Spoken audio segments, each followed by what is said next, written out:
Hi, my name is Magdalena Oropesa, and I'm a Mexican New Yorker. My parents came to the United States from Mexico as minors.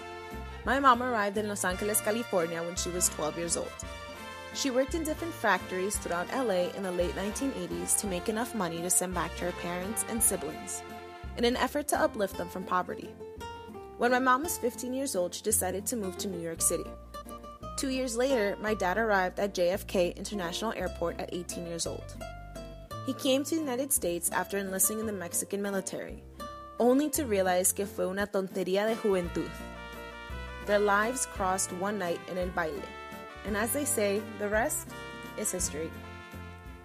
The first 13 years of my life were spent in Sunnyside, Queens. It is a small town with an elementary school, middle school, high school, and college within reach. Hovering over the town is the 7 train line that was rarely used when I was younger, because everything everyone needed was within walking distance. The population used to consist of mostly Latino and South Asian immigrants. It was such a small, close-knit town, everyone knew everyone else.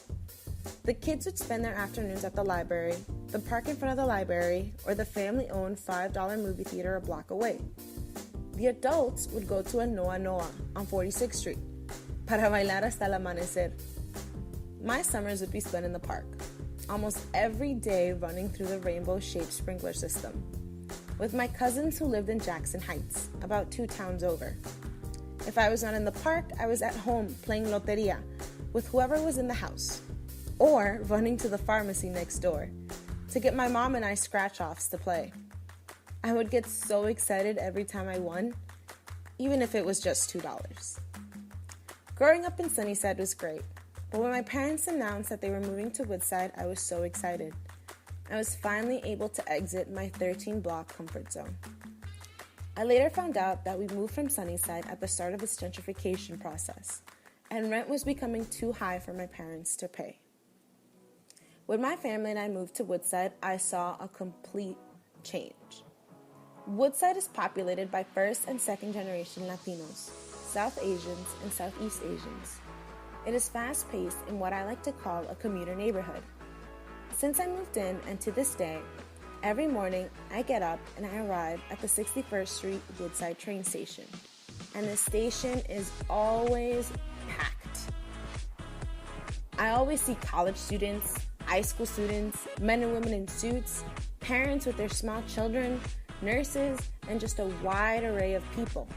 Then, when I come back home at 5 p.m., I see the same faces. During my first summers in Woodside, I would convince my mom to take me to different places in Manhattan, the mall in Rego Park, or anywhere outside of Woodside. Woodside has no bailes, the parks are too far away from my apartment building, and the library is just as far. I saw Woodside as a place I went to rest my head, but the rest of the world was meant for me to adventure through. I defied the stereotype people created about Mexican women from my neighborhood. People would say, "Oh, esas muchachas nada más van a ir a su zoned high school para salir con una pancita y sin diploma." On the contrary, I, like many other women I know from Sunnyside, went to good high schools, graduated with their diplomas, and are now in college. Me? I'm double majoring in criminology and Latin American and Latinx studies. Since the start of my undergraduate career, I have interned in different parts of the city and traveled to California and Washington, D.C.